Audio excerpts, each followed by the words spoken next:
Halo semuanya, pada video kali ini kami akan memandu Anda cara mengajukan usulan POKIR Pokok-Pokok Pikiran Dewan melalui aplikasi SI-PDRI. Aplikasi dapat diakses melalui link si-pdri.kemendagri.go.id. Jika Anda berhasil mengaksesnya, maka akan muncul halaman login seperti yang ada di layar. Pada halaman login ini, silakan pilih provinsi. Untuk masyarakat Bojonegoro, pilih Provinsi Jawa Timur dan Kabupaten Bojonegoro.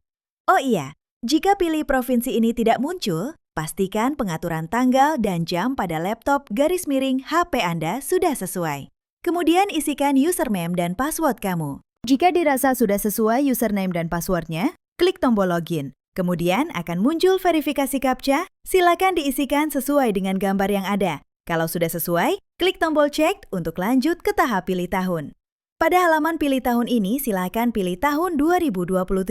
Karena ini untuk tahun perencanaan 2027. Kemudian pilih tombol masuk. Dan yes, kita sudah berhasil masuk ke dalam sistem SI-PDRI. Selanjutnya di sebelah kiri ada 3 menu, referensi, pengaturan, dan usulan. Untuk mengajukan usulan POKIR, silakan klik usulan.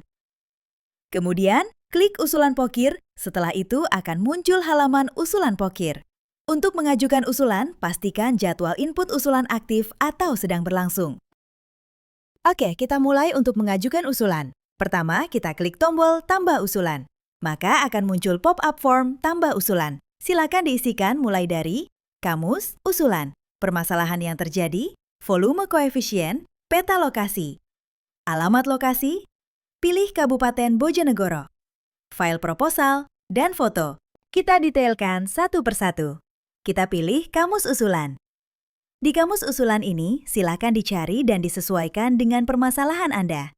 Ada tanda pagar pada awalan kamus, itu menandakan kode belanja. Misal, tagar HB menandakan belanja hibah, yang dapat digunakan untuk kegiatan hibah kepada lembaga, organisasi kemasyarakatan, maupun pihak lain sesuai dengan ketentuan yang berlaku.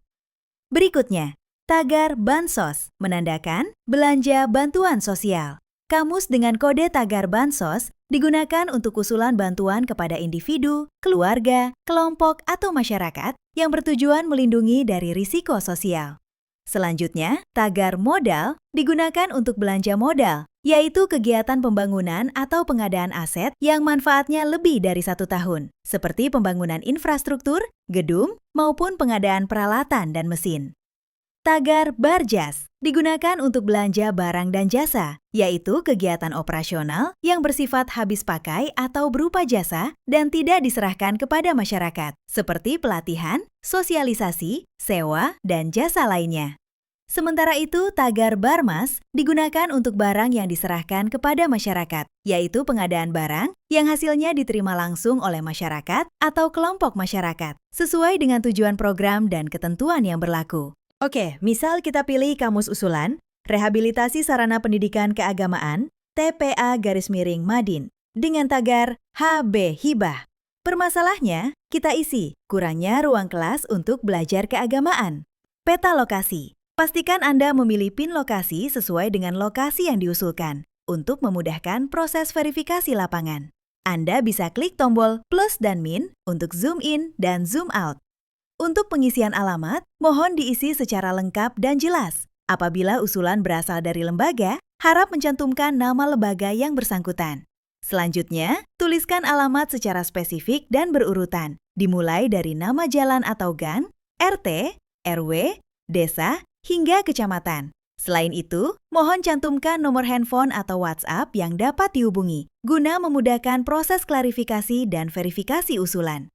Oke, next. Untuk inputan kabupaten, kecamatan, dan desa, auto terisi. Bila tidak terisi, silakan hubungi Bapeda atau kecamatan terkait. Selanjutnya, proposal. Ini wajib diisi.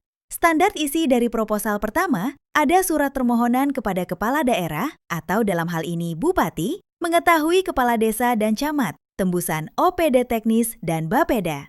Isinya memuat latar belakang permasalahan, tujuan dan sasaran kegiatan, bentuk atau jenis kegiatan yang diusulkan, lokasi kegiatan, waktu pelaksanaan, serta perkiraan kebutuhan anggaran atau RAB. Untuk RAB, jika bingung, dapat diisi secara sederhana, sepanjang tetap jelas dan logis. Setelah semuanya telah terisi dan sudah sesuai, klik tombol simpan. Setelah simpan berhasil, akan muncul data usulan yang Anda masukkan pada tabel berikut. Pastikan data pada tabel sesuai dengan data yang Anda inputkan. Anda dapat melakukan cek isian data, mulai dari tanggal input usulan yang dipilih, permasalahan yang terjadi, alamat atau lokasi, koefisien, SKPD tujuan, dan catatan. Kami informasikan juga bug sistem dari tahun-tahun sebelumnya untuk kolom SKPD tujuan, pastikan sudah auto terisi. Jika tidak terisi, OPD_SKPD tujuan tidak bisa melakukan verifikasi usulan Anda. Oh iya, di bagian paling kanan terdapat kolom status yang menunjukkan progres usulan. Jika status kosong, berarti usulan belum diajukan atau masih draft. Setelah diajukan, status akan berubah menjadi menunggu validasi mitra Bapeda, menunggu verifikasi kecamatan, menunggu verifikasi OPD teknis, menunggu verifikasi TAPD, hingga selesai atau disetujui. Selain itu, terdapat juga status ditolak apabila usulan tidak memenuhi ketentuan. Oke, karena ini masih kosong atau draft, untuk mengajukan usulan, centang terlebih dahulu. Kemudian, klik tombol Ajukan Usulan. Setelah itu muncul pop-up konfirmasi. Apakah yakin ingin mengajukan data ini? Klik ya. Sip, sekarang data tersebut sudah berhasil diajukan. Dan untuk memantau status atau progres usulan tersebut, klik tab Monitor. Mohon untuk rutin memantau progres usulan melalui tab Monitor. Terdapat satu status yang perlu diperhatikan, yaitu status dikembalikan. Apabila usulan berstatus dikembalikan, Anda masih dapat melakukan perbaikan atau pengeditan sesuai dengan catatan dari verifikator yang tercantum pada sistem. Sementara itu, apabila usulan berstatus ditolak, maka usulan tersebut dinyatakan tidak memenuhi kriteria yang telah ditetapkan dan tidak dapat dilanjutkan ke tahapan berikutnya. Terakhir yang perlu diperhatikan, input usulan hanya dapat dilakukan selama jadwal penginputan masih berlangsung. Anda dapat menambahkan lebih dari satu usulan sesuai dengan kebutuhan dan ketentuan yang berlaku. Pastikan seluruh usulan telah diajukan sebelum batas waktu penginputan berakhir. Terima kasih atas perhatian Anda. Kami menantikan usulan terbaik Anda untuk bersama-sama mendukung perencanaan pembangunan daerah yang lebih baik.